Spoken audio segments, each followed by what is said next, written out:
The Home Affairs Ministry says that Singapore cannot loosen its policies on drugs, which are based on science and evidence. Now, at a drug abuse prevention seminar, Minister of State Faishal Ibrahim cites the examples of Thailand and the Canadian province of British Columbia, which have seen more addiction or death-related issues.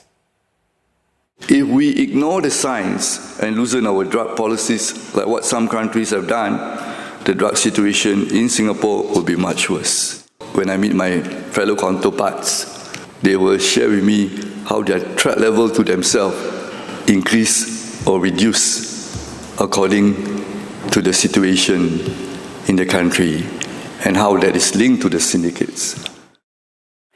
Another challenge is the rise of drug abuse among youths aged 30 in Singapore. There's been a 17% increase in such young drug abusers arrested last year. Mr. Faishal says there needs to be a whole-of-community approach to tackling drug abuse. This includes research to shed light on its harms, preventive education for the young, and comprehensive rehabilitation for abusers. Community initiatives can also go a big way in supporting ex-offenders. Having personalized support is critical because relapse prevention is a long-term journey. So we need, for example, befrienders, mentors, to really journey alongside, to give attention, to give care and support when needed. And to share her research findings with us on why young people turn to drugs, we have with us in the studio Dr Leung Chi Ching. She is lead psychologist at the Home Team Psychology Division. Good evening to you, Dr Leung, and thank you for joining us. Good evening. Thank you for having me. So we're looking at the statistics now, and we're seeing this trend of younger people below the age of 30 who are actually experimenting more with drugs. What's behind this? Actually, based on research, we have a few main reasons that we discovered. Firstly, is really curiosity.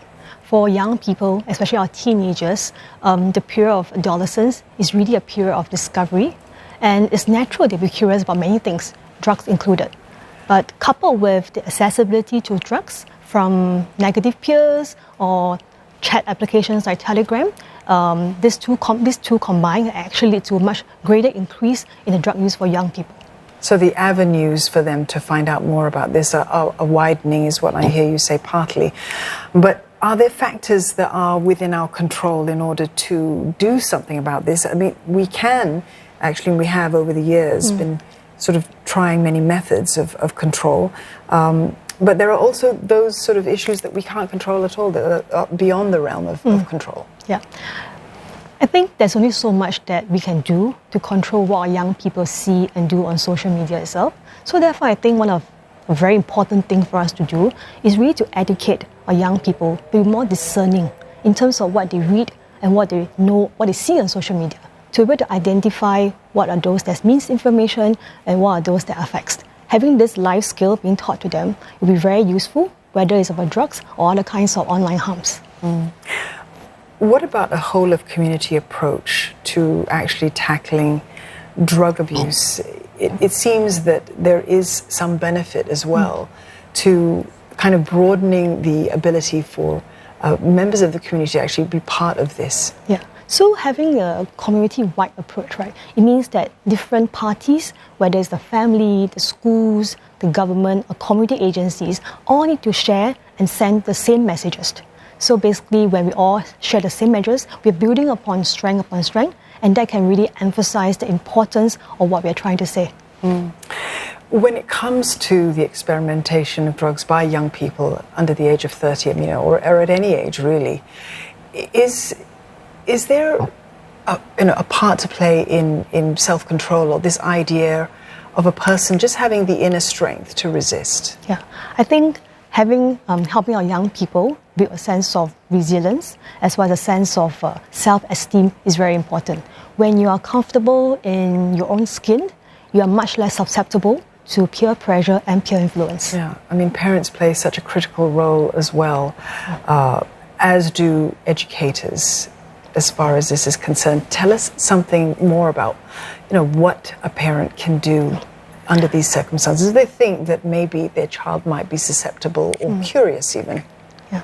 I think in this era where information is coming from all sources, we cannot expect our young people to not get information from social media or the internet. And they are getting this information even from a very young age.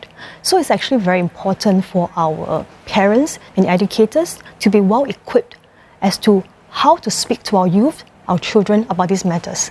And one good way is for them to equip themselves with the right information, so that when the youths or when the children approach them, they can speak to them correctly and accurately and know how to approach the topic properly. Yeah, they need to know what to say to be able to give that good advice. Yes. Dr. Leung, thank you very much for coming into the studio. Thank you for having me. Thank you. I've been speaking there to Dr. Leung Chi Ching, lead psychologist at the Home Team Psychology Division.